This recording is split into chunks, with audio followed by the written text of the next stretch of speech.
Selamat datang lakon Putu Sirawing Makalangan.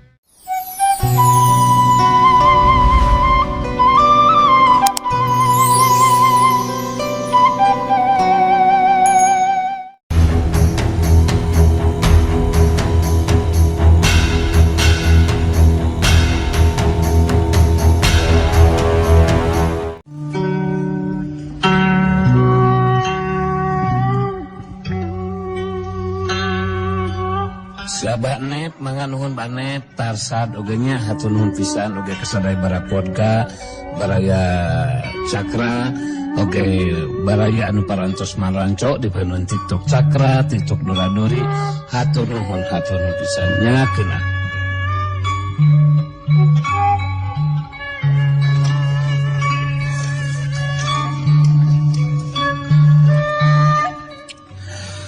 Kajurung ku panasaran. Jeung kaambekna harita sadawa jeung sadugu pada mesat pedogna masing-masing. Kirantis mesat senjata andalanana pedang waktu ini nu disoren dina cangkeng belah kencana. Saterusna eta pedang dibantingkeun kana tanah bari ngarapal mantra kakuatan ilmu. Sihirna seperti halna marungkir. Ieu mah asa parantos baca kena geus kada fotonya.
Pedang waktu geni dibantingkeun kana tanah. Sadawa jeung sadugu jago kembar karang anyar. Jadi karagetan sabab pedang nu dibantingkeun kana tanah ku Kirantis. Ngadadak jadi robah dina dirimna sadawa jeung sadugu palsu. Kirantis langsung marentah ka sadawa jeung sadugu palsu. Laksanakeun parentah aing. Maju maneh babarengan lawanan dua orang musuh aing. Hasok rubuhkeun eta dua orang musuh aing. Tarajang ayeuna keneh. Sadawa jeung sadugu palsu. Geus teu loba dicarita waktu diparentahkeun ku Kirantis maju narajang. Harita langsung narajang. Sadawa jeung sadugu jadi tarungayunan sadawa jeung sadugu palsu. Sedangkan Kirantis anu ngabandungan karena kaayaan tarung anu lumangsung. Ngan saukur hayang ngukur karena kemampuan ilmu silat jago kembar karang anyar. Sangeusna bisa ngukur kana kemampuan ilmu silatna, harita Kirantis narik kakuatan ilmu sihirna. Jirim Sadawa jeung Sadewa palsu ngiles leungit. Balik ka asal jadi pedang watu geni anu saterusna ngalayang muru kalebah Kirantis. Pedang watu geni ditewaku dengan katuna Kirantis. Dina sikap jeung caritaan anu sombong Kirantis putri iblis Marakayang terus nyarita di Barung jeung Seuri. Aing anu bakal langsung ngalawanan maneh duaan Sadawa Saduwu. Keur aing moal make kudu lila ngungkulan kamampuan dua urang mangkeluk karya patutna. Maraneh duaan lain tandingan aing si Kirantis putri iblis Marakayang. Buktikeun kamampuan maneh duaan Sadawa Saduwu. Hasuk manjuna rajang babarangan tarajang aing. Sadawa jeung Saduwu jago kembar karang anyar beuki kahudang amarahna. Sadawa leuwih heula nyarita barisaga diri pikeun majuna rajang. Montong ngomar we caritaan jeung nyomongkeun diri sia Kirantis berbekeng led. Montong nganggap enteng kajago kembar karang anyar deuleu sia. Tak ada siapa yang aing.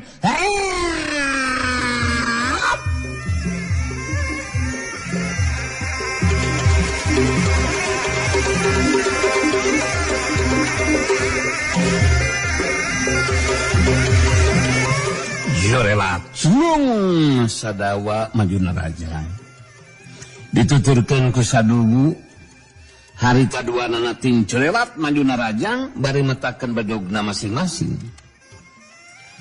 Tapi Kirantis iblis Marakayang tenyingkahan panajang nu datang harita samhyuk geus. Sadawa jeung Saduwu jadi karageteun. Sabab sabetan badogna teu mempan da puguh sakujur badan Kirantis dilapis ku kekuatan ilmu wadasraga. Sadawa jeung Saduwu ting garajeng luncat ka tukang. Kagetin oge sabab nu jai lawan teh teu mempan ku pakarang. Kirantis terus ngumbar caritaanana. Sabatan badog maneh duaan moal mampu nembus kana kulit jeung daging aing mah Sadawa Saduwu. Anu matak maneh duaan teh kudu maksakeun diri tarung ngalawanan aing sagarupa. Sabab kamampuan maneh duaan moal mampu ngimbangan kajian pangati aing. Geus kaukur ka aing oge. Kirantis ngasupkeun pedang waktu geni kana sarangkana. Geus kitu Kirantis terus naita deui. Aing moal rek ngagunakeun senjata pedang aing Sadawa Saduwu. Sabab bikin ngarubuhkeun maneh duaan moal make kudu hese. Sabab aing geus bisa ngukur kana kamampuan ilmu silat maraneh duaan. Maraneh duaan lain tandingan si Kirantis putri iblis Marakayangan deuleu. Sadawa jeung Saduwu jago kembar karang anyar jadi panasaran jeung leuwih muntab amarahna. Duanana ting joerat maju dina rajang. Kirantis ngabuktikeun caritanana badog Sadawa di Bendung ku leungeun kencana samkyuk keus. Sedengkeun dengan katuhuna ngahantem kana dada lawan. Rubuh aing euy. Sadawa ngagerunahan ka nyeri. Badanna ngajengkang oleh abgat tukang, satosna rubuh maring lemah. Datang panarajang Saduwu saperti halna Sadawa. Sabatan badog Saduwu ge dibendung ku leungeun kencana. Tegas. Saterusna leungeun katu Kirantis ngahantum kana dada lawan. Setan, kurang ajar sih. Brek nyenglan goblok. Saduwu ngagerunahan ka nyeri. Bari ngajengkang oleh abgat tukang terus rubuh maling lemah.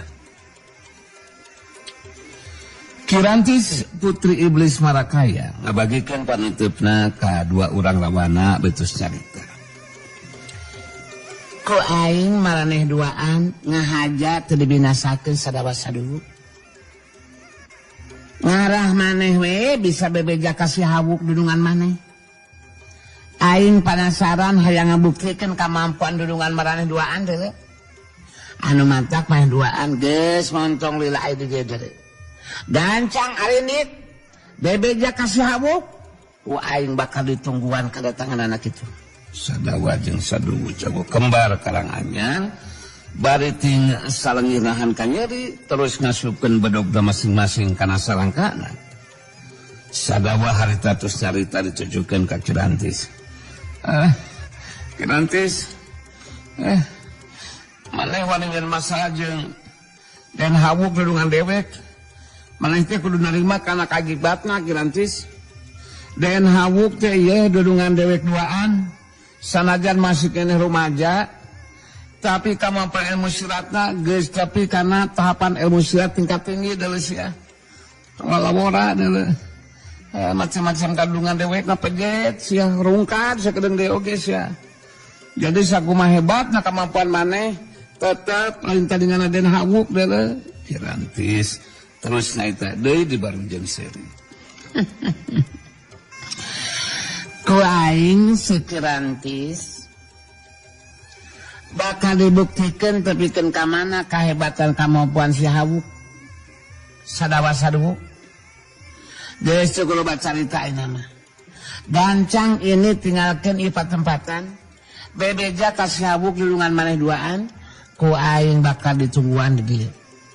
Si Kirantis moal ka ini tinggalkeun warung mun aing can panggih jeung nuarna si hawuk.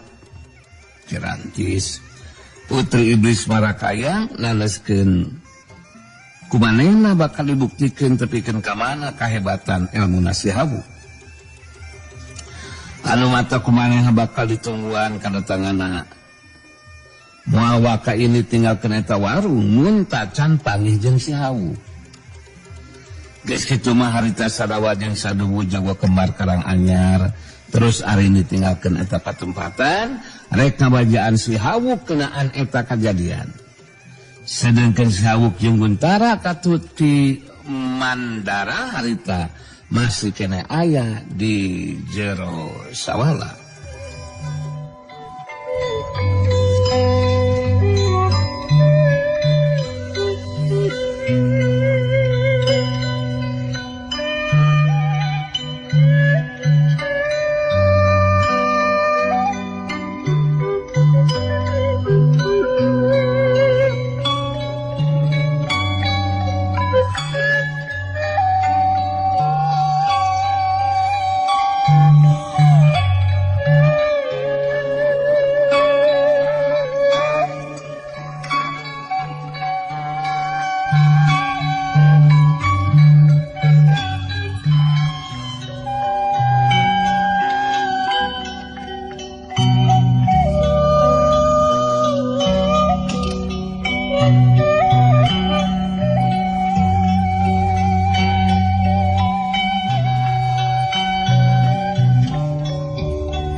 Aya opat urang lalaki anu masih keneh nalora. Minangka nu ditunjuk sarta dipercaya pikeun ngalaksanakeun tugas neangan laratan Manintin jeung Mbah Rangkebong. Saterusna Ki Mandara salaku pupu lembur samemeh mungkas eta riungan harita terus carita.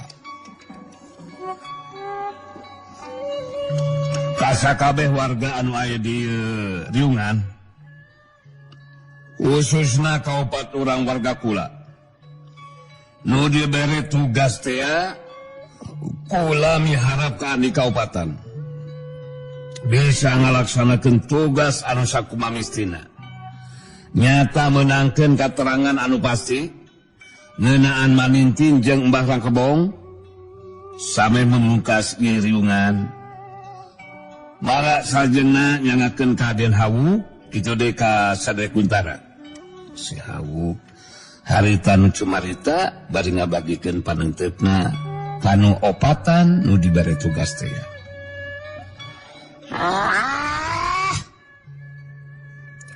Sakali deui aing ngingetan ka maneh opatan anu bakal ngalaksanakeun tugas.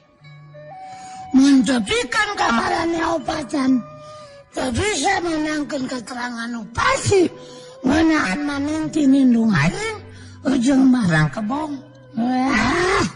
Mangka marane opatan bakal ngarasakeun akibatna.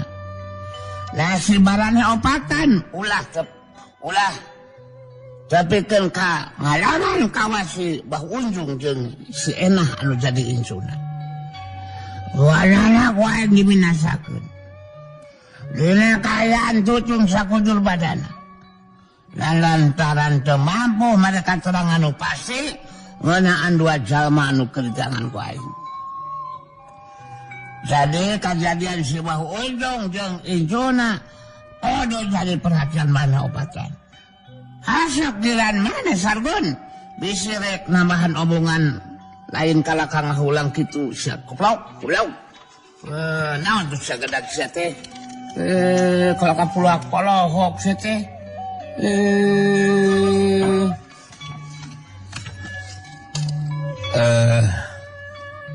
Kesedapnya ya kacamata dia duh tukuhan. Kacamata potong. Kenapa rasanya supaya tiasa kamu dinten ayeuna we lah. Puntennya narima kana tugasna. Tugas anu dilakukeun teh nyaeta neangan lalatana Manintin indungna Den Hawu. Jeung Mbah Rangkebong anu ngasuh ngurus ka Den Hawu. Sangkan lebih jelas nama mangaku Den Hawu diuniakan Den si Hawu muterkeun halapan neutepna ka sakabeh nu aya di eta riungan. Satosna si Hawu nyangereng bae nyarita. Kamarane sakabeh wang-wang lama ka sakur anu dipercaya diberi tugas ku si Mandara ngeunaan larat laindung aing anu ngaran Manintin jeung Mbah Rangkebong kudu sing tepikeun ka hasil. Olah tepikeun ka gagal. Mun aya anu teu ngalaksanakeun tugasna bakal bisa kanyahoan ku aing. Akibatna geus jelas ya. Ega mangkalok bakal dipodaran ku aing. Ancaman aing lain ancaman oncom sia. Hasok maneh milu ngomong Segon. Duh, mun bala. Ka warga anu dipercaya diberi tugasku Ki Mandara kudu jadi bahan perhatian sakumaha anu dicaritakeun bieu ku Den Hawu. Jadi mun masih kene betah ku melendang di alam dunia, ulah coba-coba pikir ngabangkang pokona mah. Salah seorang di antara diberi tugas kudu aya anu bisa menangkeun keterangan anu pasti. Ngeunaan dua jalma anu kediteangan laratanana mun tepikeun ka gagal tang tukul narima kana akibatna. Tong wa kaayaan wani murang mun tacan bisa menangkeun keterangan anu pasti. Kumaha kasih? Karti, ngul kartos, juga bakal dilaksanakan mangga. Nu aya dina riungan ngajawab saur manuk. Para warga anu hadir dina eta riungan sanajan dina jero hatena mah barontak. Tapi teu bisa majar kumaha sabab geus pada nyahueun. Ki Mandara pupuh lemburna sieun sarta tunduk patuh kana parentahna si Hawu. Tematak aneh mun sakabeh warga eueuh anu wani cumarita. Sedengkeun Sadawa jeung Saduwu jago kembar Karanganyar dibere tugas ku Guntara pikeun mariksa warga pangisi lemur saha anu teu miluan kana riungan kudu didatangan sarta diancam sabab geus wani ngabangkang ka pupuh lemurna.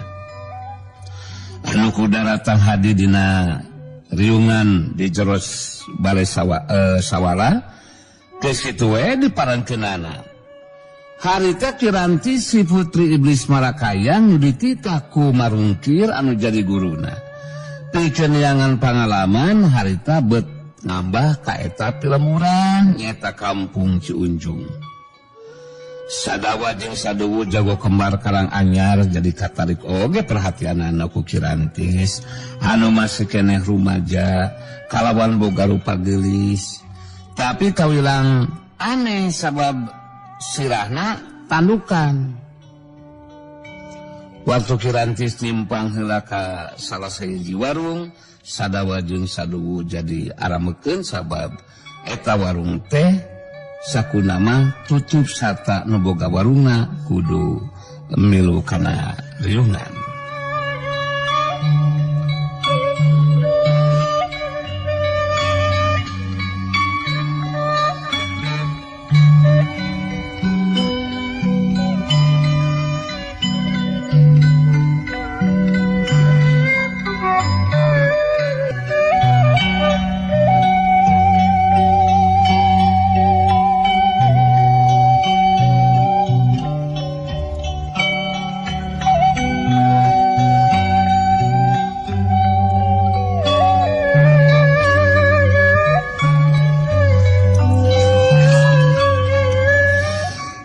Keterangan ti Sadawa jeung Saduwu anu saperti kitu.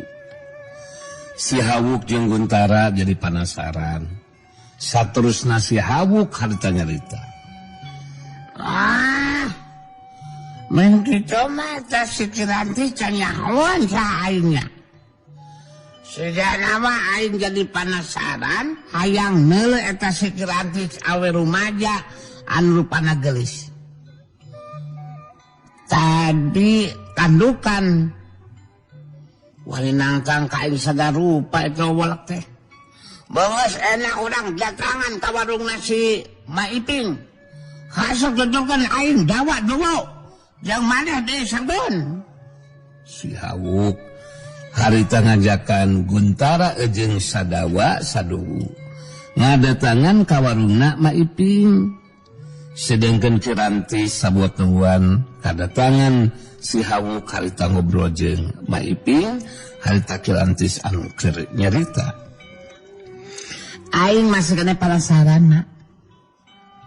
Pupuh ieu lemur teh pangnangayakeun riungan jeung sakabeh warga anu keur ngabadamikeun naon cenah mak. Cikan sugan maneh nyaho mak. Sok jelaskeun ka aing tong hariwang ku aing mah. Heula Nyai Geulis eta mah ngabandungan kajadian tadi mani kaget. Si Nyai Geulis bisa ngelehkeun Sadawa jeung Saduwu jago kembar Karanganyar. Mendingan saukur sagaprakan eta mah. Me asa teu percaya mamah Nyai Geulis. Ngeus kudu ngabahas eta kejadian mah. Anu jelas aing memang penasaran hayang panggih jeung anu ngaran si Hawuk mah.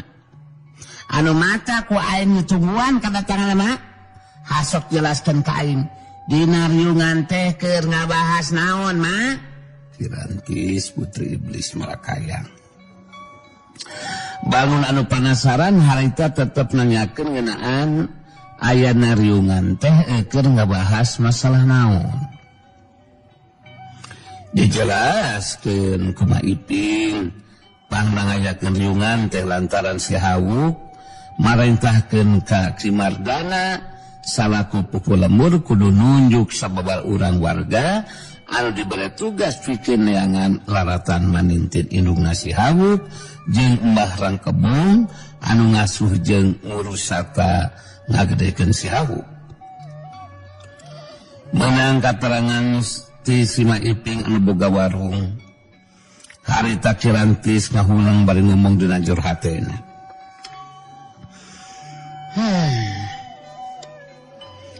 Marungkir guru aing kung ngobrolkeun ngeunaan si Manintin jeung Mbah Rangkebong teh. Dina waktu keur aya keneh ki Warangkas. Waktu barisan Warangkas Jaya digempur ku barisan Darmayuda nu dipimpin ku Sinang Bule. Eta si Manintin jeung Mbah Rangkebong katut ki Hambaraka jeung si Guntara ge indit ngawoskeun diri. Sedengkeun cek marungkir guru aing. Kaayaan ayeuna si Manintin jeung Mbah Rangkebong teh nu aya di Pagoro Lintang Jagat mangrupa kaayaan anu kudu dirahasiakeun. Kirantis putri iblis anu saimah jeung marungkir anu jadi guruna di Kampung Raharja. Kungsi ngobrolkeun ngeunaan lolosna Manintin jeung Mbah Rangkebong katut ki Hambaraka jeung Guntara. Ngaloskeun dirina waktu kejadian Pagoro Lintang Jagat anu ngadegen barisan Warangkas Jaya digempur ku barisan Darmayuda anu dipimpin ku Nang Bule.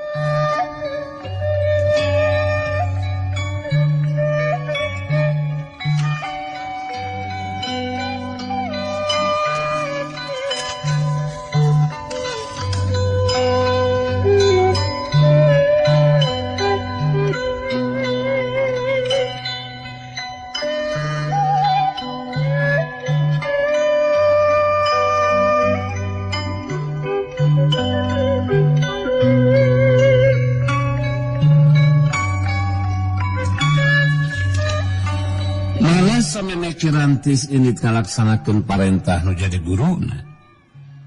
Kudu neangan pangalaman. Marungkir kungsi ngobrolkeun ngeunaan kayaan Manintin jeung Mbah Rangkebong anu aya di Pagoro Lintang Jagat anu dirahasiakeun ulah tepikeun kabocor kaluar. Kirantis teu boga rancang pamikiran pikeun nguji kemampuan dirina si Hawuk bari sakalian kudu bisa ngamangpaatkeun si Hawuk mun teh amah memang hebat kakuatan ilmuna. Ku cara kitu minangka bakal bisa dibarengan atau bebarengan balas dendam ka Nang Bule anu boga kakuatan ilmu hebat. Mampu ngunggulan kakuatan ilmuna marungkir anu jadi guruna jeung Sugarba. Dina cayan keur kitu harita datang si Hawuk jeung Guntara anu leumpang heula. Dituturkeun ku Sadawa Saduwu. Harita si Hawuk jeung Guntara ngajanteng langtung di hareupeun warung. Sedengkeun Kirantis masih keneh diuk dina bangku panjang anu aya di hareupeun warung ngobrol jeung Maiping. Deleh kumaha sia Kirantis? Aing anu daguan ku maneh ayeuna geus datang ka dieu sakoplok. Hasok balik badan sia maneh Kirantis. Cong api-api teu neuleun sia. Cong api-api teu apa ka aing. Aing si Hawuk. Alah. Kirantis ngabalikeun badanna ka tukang bari cengkat nangtung. Ningali kana kayan si Hawuk anu teu sarajeng batur. Kulitna Hawuk, panuna bolotot, bibir jebleh, jeung sihungan. Beuteut jauh beda we jeung kayaan dirina anu teu sarua jeung batur, sirahna tanukan. Jadi maneh nu disebut si Hawuk teh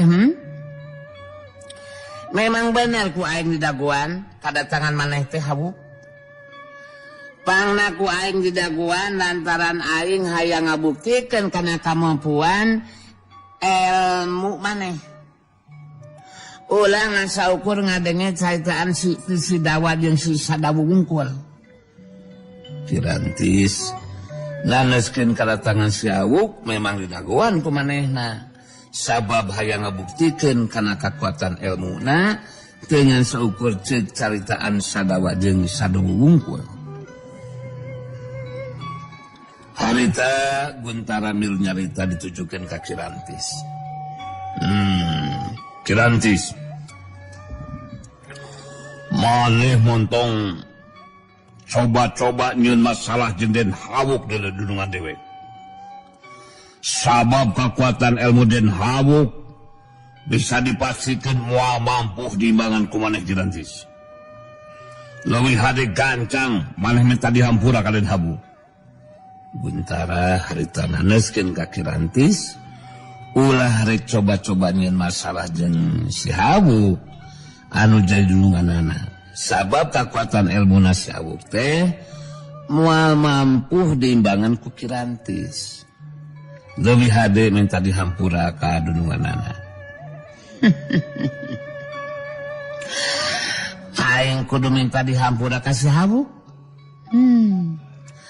Eueuh teh dituna keur aing mah make jeung kudu minta dihampura sagarupa. Masih kene can kaharti caitan aing, Anu jelas aing hayang nguji kana kekuatan ilmu si Hawuk. Mun kekuatan ilmu si Hawuk lebih hebat ti Sinanggule, mangka bisa babarengan jeung aing balas dendam ka Sinanggule, musuh aing. Ngadenge Kirantis nyebutkeun Nanggule teh musuhna.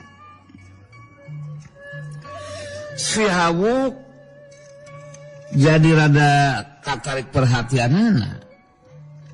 Sabab sarua jeung manehna Nanggule teh mangrupa musuh utama anu geus ngabinasakeun kebarangkas anu jadi kolotna. Sedengkeun Guntara beuki kasinggung ningali sikap jeung ngadenge caitanana Kirantis. Bangun anu nganggap enteng ka Den Hawuk, harita Guntara nyaita deui. Maneh bener-bener kurang ajar sa Kirantis.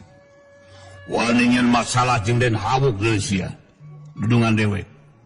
Malah make jeung hayang nguji kekuatan ilmu sagarupa maneh, Manggas maneh ngajadog heula si Sargun, tong loba nyacapek sa. Montong nyacapek ka mana Malaysia. Si Hawuk saterusna nyarita ka Kirantis. Aing ge jadi penasaran hayang ngabuktikeun sabikeun ka mana kemampuan Malaysia Kirantis. Da beula kemampuan naon bang namane hayang ngabuktikeun kana kekuatan ilmu aing Harita Kirantis langsung nangtukeun sikapna, harita tos carita. Ku aing tangtu bakal dibuktikeun kemampuan diri aing Hawuk. Tarungna di tempat anu lega sia. Hayya!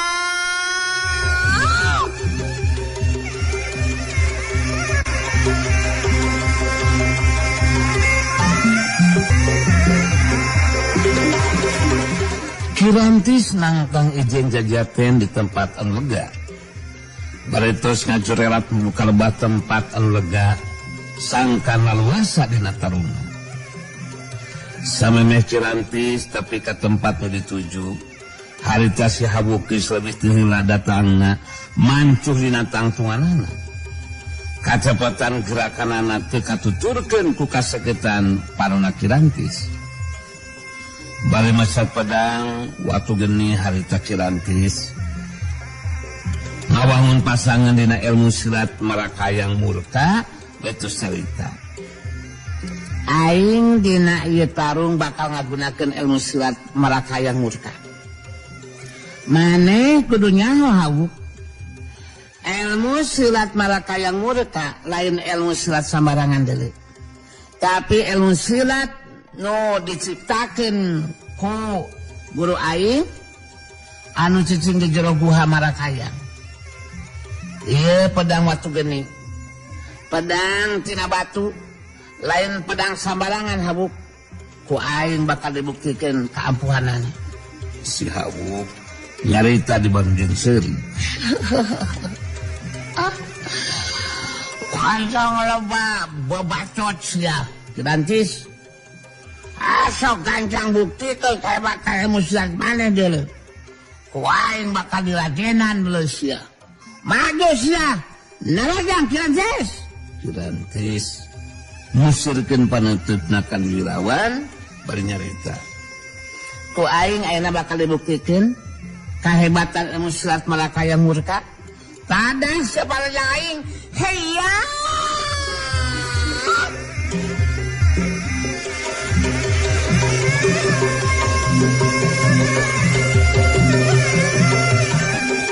Jerelat sulung Kirantis ngajerelat Maduna Raja sedengkeun si Habuk nu tarajang harita teu ingkah di tempatna. Saukur ngagular gilirkeun badana kagigir jeung ngagiwar. Sabatan pedang waktu geni tayang bisa kenakan anggota badana. Syuk kilat bos. Syuk kilat bos. Kejadian saterusna dina gerakan anu teu katuturkeun ku kasegetan panon lawan harita si Hawuk ngasupkeun panarjang leungeun katuhuna sok subrogas